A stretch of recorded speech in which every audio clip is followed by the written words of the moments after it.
Já tě pěkně zdravím.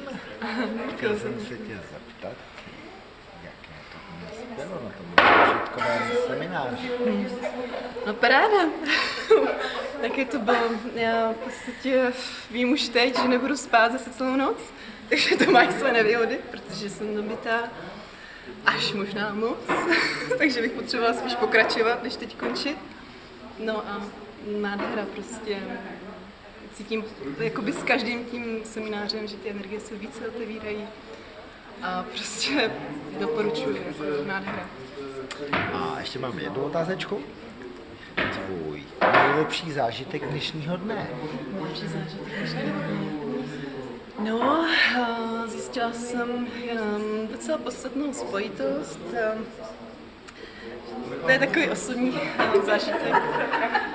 Hodně silný v tom smyslu, že nebyl úplně radostný, ale každopádně hodně mi pomohl, protože ve mně uvolnil prostě některé věci, o kterých jsem ani nevěděla, že tam mám. A ještě teď to mám husí kůži, protože opravdu mě překvapilo, že se to může stát i tady za těch okolností. A za to jsem hrozně vděčná. Takže my ti mnohokrát děkujeme a užij si to zítra. Já taky, děkuju.